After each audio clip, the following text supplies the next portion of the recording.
श्रोते हो नमस्कार.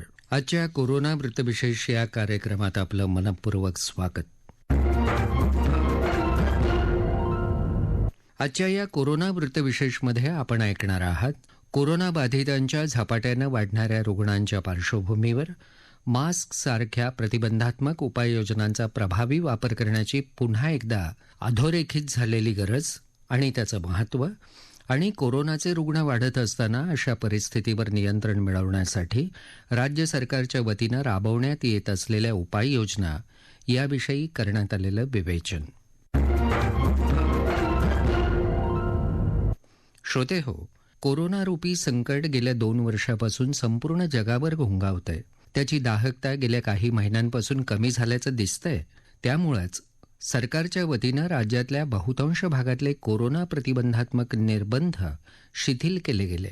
त्यामुळे 1.5 वर्षापासून प्रभावित झालेलं सर्वसामान्य जीवनमान पुन्हा पूर्वपदावर आल्याचं दिसून आलं. मात्र कोरोना संसर्गाचा काही दिवसांपासून सैल झालेला विळखा आता पुन्हा एकदा घट्ट होऊ लागल्याचं चित्र दिसतंय. डेल्टासारख्या नवनवीन कोरोनाच्या प्रजाती आढळून येत असल्यानं आणि नुकत्याच दक्षिण आफ्रिकेत आढळलेल्या ओमायक्रॉन या नवीन प्रजातीमुळे जगभरात कोरोनाचा प्रादुर्भाव पुन्हा वाढू लागलाय. ओमायक्रॉन या प्रजातीनं बाधित रुग्णांची संख्या जगात वेगानं वाढत असून भारतात देखील सध्या या नवीन प्रजातीचे रुग्ण आढळून आलेत. त्यामुळं भारतासह जगाची चिंता वाढली आहे.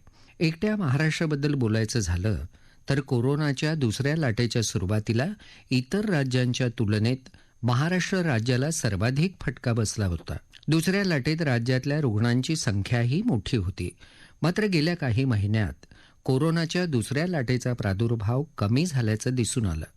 मात्र त्यानंतर राज्य सरकारच्या वतीनं संभाव्य तिसऱ्या लाटेचा धोका ओळखून उपाययोजना राबवणं सुरूच ठेवण्यात आलं. यामध्ये राज्यातल्या बहुतांश जिल्ह्यांमध्ये मुबलक प्रमाणावर ऑक्सिजन उपलब्ध करणं, त्यासाठी प्रकल्पांची उभारणी करणं, राज्याच्या आरोग्य विभागाचं सक्षमीकरण करणं, त्यासाठी राज्यात मोठ्या प्रमाणावर ग्रामीण आणि प्राथमिक रुग्णालयांची उभारणी करायला प्राधान्य देण्यात आलंय. त्यासाठी राज्य सरकारच्या वतीनं 4.5 ते 4,000 कोटी रुपयांचा निधी मंजूर करण्यात आल्याचं उपमुख्यमंत्री अजित पवार यांनी नुकतंच स्पष्ट केलंय. यासोबतच महापालिका आणि नगरपालिकांच्या रुग्णालयांमध्येही कोरोनाच्या संभाव्य धोक्याच्या पार्श्वभूमीवर मुबलक सुविधा उपलब्ध करण्याच्या सूचना देखील सरकारच्या वतीनं करण्यात आलेल्या आहेत. कोरोनाच्या वाढत्या संसर्गाच्या पार्श्वभूमीवर सरकारच्या वतीनं काय उपाययोजना करण्यात येत आहेत याविषयी उपमुख्यमंत्री अजित पवार काय म्हणालेत ते ऐकूया. मुख्यमंत्री उद्धव ठाकरे साहेबांच्या नेतृत्वाखाली दुसरी लाट ज्यावेळेस कमी झाली त्यावेळेसपासूनच आम्ही सतत सगळे आढावा घेत होतो आणि सगळ्या जिल्हाधिकाऱ्यांना, आरोग्य विभागाला, वैद्यकीय शिक्षण विभागाला सांगत होतो की तिसरी लाट येणारे हे गृहीत धरून आपण जे व्हेंटिलेटर्स बेड असतात ते वाढवा, ऑक्सिजन बेड्स वाढवा, साधे बेड्स वाढवा. आणि मागच्या वेळेस आपल्याला इंडस्ट्रीचा ऑक्सिजन बंद करून इकडं डायव्हर्ट करावा लागला आणि त्याच्यातनं लोकांना ऑक्सिजनचा पुरवठा करावा लागला. ही वस्तुस्थिती लक्षामध्ये घेऊन दुसऱ्या लाटेमध्ये सर्वात जास्त ऑक्सिजन जेवढा लागलेला आहे त्याच्यात तिप्पट व्यवस्था ज्यांनी त्यांनी आपल्या आपल्या भागामध्ये करावी. प्रत्येक तालुक्यामध्ये साधारण ऑक्सिजन प्लांट आपण उभे केलेले आहेत. ती आपली तयारी झालेली आहे. यंदाच्या अर्थसंकल्पामध्ये देखील मोठ्या प्रमाणावर आरोग्य विभागाला सक्षम करण्याच्या करता अनेक ग्रामीण रुग्णालय मंजूर केली, अनेक प्राथमिक रुग्णालय मंजूर केली आणि त्याला निधी पण आम्ही चांगला दिलेला आहे. माझी जनतेला, नागरिकांना आग्रहाची विनंती आहे की कोरोना खूप झपाट्याने वाढतो. 5 दिवसच अधिवेशन आम्ही ठेवलेलं होतं, तरी 5 दिवसामध्ये जवळपास आत्तापर्यंत 10 मंत्र्यांना कोरोनाची लागण झालेली आहे. जवळपास 20 पेक्षा जास्त आमदारांना कोरोनाची लागण झालेली आहे. आपण दुसऱ्या लाटेची खूप मोठी किंमत मोजली. अनेक आपल्या जवळच्या नागरिकांना आपण गमावलेलं आहे, सहकाऱ्यांना गमावलेलं आहे आणि प्रत्येकाचा जीव महत्त्वाचा आहे आणि त्याच्याकरता सरकार प्रयत्न करते. कृपा करून नागरिकांनी बाबा आत्ताच का नियम कडक केले अशा पद्धतीचं मनामध्ये आणू नये. श्रोते हो, कोरोना बाधितांची संख्या दिवसेंदिवस वाढत असल्यानं नागरिकांनी आज गाफील न राहता सर्वाधिक काळजी घेणं अत्यंत आवश्यक आहे. डेल्टा आणि ओमायक्रॉन या कोरोनाच्या नवीन प्रजातीचे रुग्ण सध्या मोठ्या प्रमाणावर आढळत असल्यानं राज्य सरकारच्या वतीनं नव्यानं कोरोना प्रतिबंधक निर्बंध लागू करण्यात आले आहेत. या निर्बंधांची नागरिकांनी काटेकोरपणे अंमलबजावणी करणं हे सध्या सरकारसमोरचं मोठं आव्हान असल्याचं आरोग्यमंत्री राजेश टोपे यांनी स्पष्ट केलंय. सध्या कोरोनाचा संसर्ग वाढू नये, रुग्णांची संख्या नियंत्रणात राहावी यासाठीच्या उपाययोजना करणं हे सध्या सरकारच्या समोरचं प्रथम प्राधान्य असल्याचं टोपे यांनी स्पष्ट केलंय. कोरोनाबाधितांच्या वाढत्या संख्येनुसार राज्यात निर्बंध आणखी कडक करण्याबाबत देखील टोपे यांनी सरकारची भूमिका स्पष्ट केली आहे. मुंबई, ठाणे, पुणे, नाशिक यासारख्या महाराष्ट्रातल्या महानगरांमध्ये कोरोनाचा पॉझिटिव्हिटी रेट पाहता अशा सर्वच महानगरांमध्ये उपलब्ध खाटांची संख्या आणि ऑक्सिजन कन्झम्पशन पाहता पुढील निर्णय घेण्यात येणार असल्याचं टोपे यांनी स्पष्ट केलंय. त्यांनी टाळेबंदीबाबत देखील सरकारची भूमिका स्पष्ट केली आहे. 2 दिवसात आकडे डबल होत आहेत ही वस्तुस्थिती आता आपल्याला आकड्यांवरून दिसतीये. आणि यामध्ये एकच वाटतं की डेल्टा मायक्रॉन हा जास्त प्रमाणात असू नये. डेल्टा मायक्रॉन हा जास्त व्हिरुलंट आहे, म्हणजे त्याच्या प्रॉपर्टीज जर बघितल्या तर त्याच्यामध्ये हॉस्पिटलायझेशन होण्याचं प्रमाण जास्त आहे, त्याच्यामध्ये डेथचा रेट जास्त आहे, त्याच्यामध्ये ICU आणि ऑक्सिजनचं कन्झम्पशन जास्त होण्याचे प्रमाण आहे. ह्या सगळ्या गोष्टी जर आपण बघितल्या तर ओमायक्रॉन त्या माध्यमातून एक महत्वाचा त्यातला जर म्हणजे प्रॉब्लेम हाच आहे की तो इन्फेक्शियस खूप आहे. तर हा 2 ह्याच्यातला विषय आहे. आता की आपण एस जीनच्या ॲब्सेंट आणि प्रेझेंटच्या अनुषंगाने जे काही किट्स असतात ते वापरण्याच्या सूचना दिलेल्या आहेत, त्या जेणेकरून ओमायक्रॉन आणि डेल्टा हे जे दररोज पॉझिटिव्ह सापडत आहेत त्यातले किती कोणते आहेत हे प्रमाण कळणं हे मला वाटतं सगळ्यात महत्त्वाची आवश्यकता आहे, जेणेकरून त्यावर ट्रीटमेंट ही अवलंबून आहे. कारण ओमायक्रॉनसाठी आणि डेल्टासाठीच्या ट्रीटमेंटसुद्धा शेवटी ओमायक्रॉन हे माइल्ड स्वरूपाचं आहे, मॉडरेट स्वरूपाचं आहे आणि त्या दृष्टिकोनातूनच्या ट्रीटमेंट्स आहेत. त्यामुळे हा पहिला चॅलेंजिंग विषय आहे की दररोजचं ओमायक्रॉन आणि डेल्टाचं पर्सेंटेज कळावं. काही जरी झालं तरी आपल्याला संख्या वाढतीये, या सगळ्या पार्श्वभूमीवर निर्बंध जे लागू केलेले त्याचा कठोर पद्धतीनं अंमल करणं हा एक महत्त्वाचा शासनासमोरचा आव्हानात्मक विषय नक्कीच आहे. आणि त्यामुळे कोविड अनुषंगिक वर्तणूक असो किंवा मग आता ज्या काही निर्बंध लागू केलेले ते सगळे निर्बंध लागू करण्याचा विषय असो, संख्या आता जशी वाढू नये, संक्रमण होऊ नये किंवा संसर्ग वाढू नये या दृष्टिकोनातूनच्या उपाय करणं हे शासनाच्या समोरचं प्रथम प्राधान्य आहे. साधारणपणे आपण टेस्टिंग सगळीकडे करत असताना मुंबईची positivity rate, weekly positivity rate 5च्या वर गेलेली आहे आणि डेली तर 8, 9, 10, 11च्या दरम्यान सध्या आहे. त्यामुळे मेट्रो सिटीज जिथे आहेत मुंबई, ठाणे, पुणे, नाशिक या सगळ्या भागामध्ये आणि रायगड या भागामध्ये 5 मध्ये जास्त पॉझिटिव्हिटी रेट निश्चित प्रकारे आहे.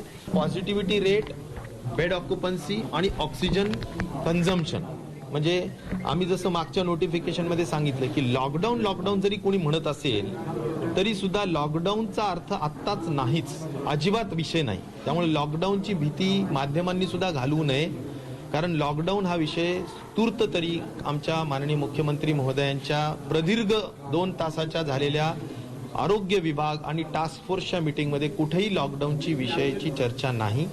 जरूर निर्बंध वाढवले पाहिजेत आणि लॉकडाऊनची भाषा आम्ही त्याच वेळेस केली की ज्यावेळी 700 मेट्रिक टन ऑक्सिजनचं कन्झम्पशन ज्या दिवशी होईल त्या दिवशी ऑटो मोडमध्ये लॉकडाऊन होऊन जाईल, अशा पद्धतीनं ठरवण्यात आलेलं आहे. त्यामुळे आज इतक्या लवकर लॉकडाऊन वगैरेचा काही विषय नाही. नक्कीच संख्या वाढतीये हे मात्र तेवढंच करा. लॉकडाऊनचा परिणाम हा थेट अर्थकारणावर होतो. गरीब माणूस हा हातावर पोट भरतो त्याच्यावर होतो आणि त्यामुळे लोकांनी पहिल्या दुसऱ्या वेव्ह मधल्या लॉकडाऊनच्या चटके किंवा झळ पाहिलेली हे नक्कीच आहे की माननीय मुख्यमंत्री महोदयांच्या आमच्या चर्चेच्या माध्यमातून जान है तो जहान है हे प्रधानमंत्र्यांनी सांगितलं. त्याच विचाराने मुख्यमंत्री महोदय सुद्धा याच विचाराचे आहेत की कुठल्याही परिस्थितीत आपल्याला लोकांची काळजी अधिक घ्यायची आहे आणि त्यामुळे अशा पद्धतीचे काही कठोर निर्णय घ्यावे लागले तर घ्यायचे आहेतच. निर्बंध हा सुद्धा त्यातला एक महत्वाचा भाग जो माननीय मुख्यमंत्र्यांच्याच अंतिम सहीने आमच्या आरोग्य विभागाच्या माध्यमातून आणि त्यांच्या माध्यमातून ठरलेला आहे. एक नक्की आहे की यावरून जर कंट्रोल आला तर ठीकच आहे, नाही आला तर एक नक्की आहे की शेवटी जर इन्फेक्शियस इतकं जास्त जर असेल तर आपल्याला जसं आता आपण काय काय गोष्टी ठरवायच्या राहिलेल्या आहेत. अजून सिनेमा हॉल्सला आम्ही हात लावला नाही, रेस्टॉरंट्सला आम्ही हात लावलेला नाही, त्यानंतर कुठल्याही परिस्थितीत स्कूल्स आणि कॉलेजेसला आम्ही हात लावलेला नाही अद्याप. आता ह्या गोष्टी बघायच्यात. माननीय मुख्यमंत्री सर्व प्रशासनाची बैठक ते 2 दिवसात घेत आहेत, ज्यामध्ये ते संपूर्ण कलेक्टर्स, कमिशनर्स आणि संपूर्ण पोलीस डिपार्टमेंटला ॲड्रेस करतील आणि त्यामध्ये मला असं वाटतं की अल्टिमेटम देऊनच ह्या सगळ्या गोष्टी केल्या जातील. कारण शेवटी हे काही नुसते कागदावर राहू नये हीच महत्त्वाची अपेक्षा महाविकास आघाडी सरकारची आहे. आम्हाला योग्य पद्धतीनं त्याचा इफेक्ट पाहिजे, जो निर्णय घेतलाय त्याचा इफेक्ट योग्य पद्धतीनं पाहिजेच. त्या दृष्टिकोनातून माननीय मुख्यमंत्री सुद्धा सगळ्यांना निश्चित प्रकारच्या सूचना देतील. श्रोते हो, संपूर्ण जग साधारण 2 वर्षांपासून कोरोनारूपी संकटाचा सामना करत आहे. सर्वात महत्त्वाचं म्हणजे कोविड-19वर अद्याप कोणताही ठोस असा उपचार उपलब्ध झालेला नाही. त्यामुळं कोरोनाचा संसर्ग रोखण्यासाठी तज्ज्ञांच्या सल्ल्यानुसार काही उपाययोजना राबवण्यात येत आहेत. त्यातली पहिली उपाययोजना म्हणजे तोंडावर नेहमी मास्कचा म्हणजेच मुखपट्टीचा वापर करणं. कोरोनाची बाधा होणं म्हणजे काय, तर कोरोना हा विषाणू मानवी शरीरात शिरून या शरीरातच हजारो लाखो विषाणूंची निर्मिती करत असतो. त्यानुसार नागरिकांनी मुखपट्टीचा प्रभावीपणे वापर केला तर कोरोनाचा मानवी शरीरात शिरकाव होणं जवळजवळ अशक्य होतं. त्यामुळंच यावर नियंत्रण मिळवण्यासाठी सरकारच्या वतीनं सुरुवातीपासूनच मुखपट्टीचा वापर करण्याची सूचना नागरिकांना वारंवार केली जाते. श्रोते हो, कोरोनाच्या दुसऱ्या लाटेत बहुसंख्य नागरिकांनी आपल्या जवळची माणसं, सहकाऱ्यांना गमावलंय. जीवनाच्या या अल्पकाळात नागरिकांनी खूप मोठी किंमत मोजली आहे. कोरोना हा झपाट्यानं वाढतो, त्यामुळं नागरिकांनी अधिक काळजी घेणं आणि कोरोना प्रतिबंधात्मक नियमांचं काटेकोरपणे पालन करणं आज अत्यावश्यक आहे. कोरोनाच्या नवीन प्रजातीची निर्मिती होऊ द्यायची नसेल तर सर्वांनी मुखपट्टीचा योग्य आणि प्रभावी वापर करणं ही काळाची गरज आहे. याबाबत संसर्गजन्य आजाराच्या तज्ज्ञ डॉक्टर प्रिया प्रभू यांनी केलेलं मार्गदर्शन ऐकूया. करोना जेव्हा आपल्या शरीरामध्ये प्रवेश करतो त्यानंतर आपलं शरीर हे करोनाची फॅक्टरी बनतं. म्हणजे सुरुवातीला जर फक्त 50 करोनाच्या कॉपीज तुमच्या शरीरामध्ये प्रवेश करणार असतील तर काही दिवसांमध्ये तुमच्या शरीरामध्ये करोनाच्या लाखो प्रती तयार झालेल्या असतात. श्रोते हो, सध्या कोरोनाचा प्रादुर्भाव पुन्हा वाढत असला तरी कोरोना प्रतिबंधात्मक नियमांचं काटेकोरपणे पालन करून या परिस्थितीवर नागरिकांना नियंत्रण मिळवणं सहज शक्य आहे. कोरोनाला मानवी शरीरात शिरकाव करण्यात अडथळा ठरणाऱ्या मास्कचा म्हणजेच मुखपट्टीचा प्रभावीपणे वापर करणं, वारंवार स्वच्छ हात धुणं आणि गर्दीच्या ठिकाणी सुरक्षित सामाजिक अंतर राखणं आज गरजेचं बनलंय. आणि याबरोबरच आजचा कोरोना वृत्तविशेष हा कार्यक्रम संपला. हा कार्यक्रम आकाशवाणी मुंबईच्या प्रादेशिक वृत्त विभागानं सादर केला. सादरकर्त्या भावना गोखले, निर्मिती सहाय्य विवेक वानखडे, लेखन आणि समन्वय रवींद्र लोखंडे आणि सागरिका कांबळे, निवेदन उमेश घळसासी.